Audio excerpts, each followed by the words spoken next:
18 महीने के बाद आखिरकार बांग्लादेश में चुनाव हो रहे हैं। भारत की भी इन चुनावों पर नजर बनी हुई है और अगर आपके मन में यह सवाल है कि बांग्लादेश में चुनाव कैसे होते हैं, भारत से कितने अलग हैं, ईवीएम से होते हैं, बैलेट पेपर से होते हैं, नतीजे कब आएंगे, सारी जानकारी जो है आपको इस वीडियो में मिल जाएगी। कौन कौन सी पार्टियां चुनाव लड़ रही हैं, सब कुछ मिलेगा, इसलिए इस वीडियो को आखिर तक जरूर देखिएगा और साथ ही कॉमेंट कर आपकी जो भी राय है वो जरूर बताइएगा। नमस्कार, बहुत स्वागत है आप सभी का।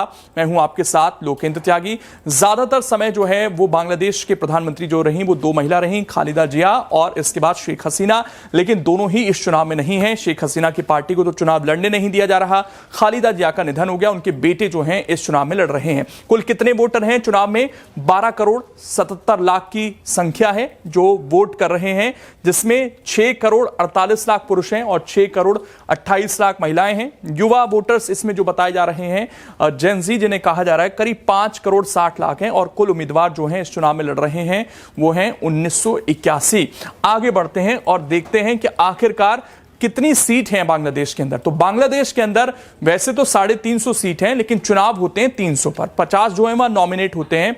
तो अगर इन 300 के हिसाब से देखें तो बहुमत का आंकड़ा जो है वो आता है आपका 151 का, और अगर हम 350 के हिसाब से देखें तो वहां पर आंकड़ा आ जाता है आपका 176 का। हालांकि अगर इन 300 में कोई पार्टी लीड ले लेती है तो मानिए कि सरकार उसी की बनती है, लेकिन चुनाव जो हो रहे हैं वो केवल 299 सीटों पर हो रहे हैं, क्योंकि आपको बता दें कि जमाते इस्लामी के उम्मीदवार हैं नुरुज्जमान बादल, इनके निधन के बाद जो है एक सीट पर फिलहाल चुनाव नहीं हो रहा है। ये शेरपुर 3 सीट है जहां पर फिलहाल जो है अब नए शेड्यूल का इंतजार जो है मतदाता कर रहे हैं। तो अभी 299 सीटों पर चुनाव जो है यहां पर हो रहे हैं। इसके बाद कुल कितने उम्मीदवार हैं ये देखिए, संख्या है उम्मीदवारों की जो इस बार चुनाव लड़ रहे हैं।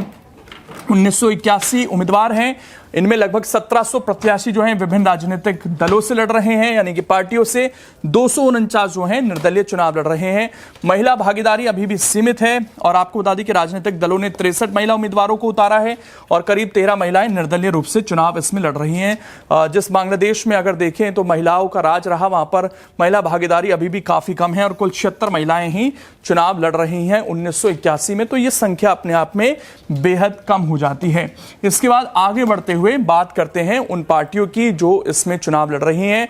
इसमें क्योंकि शेख हसीना की अवामी लीग को तो लड़ने नहीं दिया गया, तो सबसे बड़ी पार्टी तारिक रहमान की नजर आ रही है, जिनकी जो माता जी थी खालिदा जिया वो यहां पर प्रधानमंत्री रही।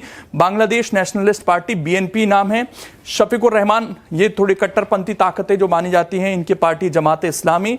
फिर यहां पर नाहिद इस्लाम है, नेशनल सिटीजन पार्टी NCP लेकर, जो आपको बता दें कि जो आंदोलन हुआ था उससे ही निकले हैं और ये भी फिलहाल जो है चुनाव लड़ रहे हैं। इसके अलावा ये कुछ और पार्टियां हैं जो यहां पर चुनाव लड़ती हुई नजर आ रही हैं, ये उनके चेहरे हैं, लेकिन मुख्यतः मुकाबला इन 3 के बीच जो है वो माना जा रहा है और इनके बीच में सबसे बड़ी पार्टी जो है फिलहाल तारिक रहमान की पार्टी नजर आ रही है। हालांकि नतीजे किस तरह के रहते हैं उस पर सबकी नजरें बनी रही हैं। कौन कौन चुनाव में वोट डाल सकता है ये भी आपके मन में सवाल होगा। तो सभी बांग्लादेशी नागरिक वोट डाल सकते हैं जिनकी उम्र 31 अक्टूबर 2025 की डेडलाइन रखी गई है। अगर यहां तक 18 साल हो गई है या उससे ज्यादा है तो वो अपना नाम जुड़वा सकते थे और वो वोट डाल सकते हैं। मतदाता का मानसिक रूप से स्वस्थ होना और संबंधित चुनावी क्षेत्र का निवासी होना अनिवार्य है। पहली बार करीब 1.5 करोड़ प्रवासी बांग्लादेशियों को डाक मत पत्र के जरिए विदेश से वोट डालने की सुविधा भी जो है इस बार बांग्लादेश के चुनाव में दी गई है। तो कौन वोट डाल सकता है ये भी उम्मीद है आपको पता चल गया होगा। इसके बाद जो अगली स्लाइड है वो है कि यहां पर जो मुद्दे हैं वो किस तरह के बनकर आ रहे हैं। सबसे बड़ा तो देखिए हालिया धार्मिक हिंसा जो रही है उसका रिकॉर्ड आप जान लीजिए। लगातार बांग्लादेश में अगस्त 2024 में शेख हसीना की सरकार गिरने के बाद से अल्पसंख्यक समुदाय मुख्यतः हिंदुओं के खिलाफ जो है सांप्रदायिक हिंसा की 2000 से अधिक घटनाएं घटी हैं। ये अपने आप में बड़ा नंबर है। इस तरह की जो हत्याएं हैं वो लगातार देखने को मिली हैं। इसके अलावा हाल के दिनों में राजनीतिक हिंसा भी बढ़ी है। आपको बता दें कि मानवाधिकार संस्था NO सालिश केंद्र के अनुसार 1 से 10 फरवरी के बीच ही बांग्लादेश में 58 हिंसा घटनाएं दर्ज हुई। इनमें 2 लोगों की मौत हुई, जबकि 489 जो हैं घायल बताए गए हैं। इससे पहले जनवरी 2026 में 75 घटनाओं में 11 मौत हुई, 616 लोग घायल हुए। यानी कि यूनिस बेशक ये दावा करें कि शांतिपूर्ण चुनाव है, लेकिन राजनीतिक इसमें हत्याएं भी हुई हैं और कितनी घटनाएं घटी हैं आप समझ सकते हैं। यहां तक कि पत्रकारों को निशाना बनाया गया। फरवरी के पहले 10 दिनों में कम से कम 47 पत्रकारों को हिंसा का सामना करना पड़ा है।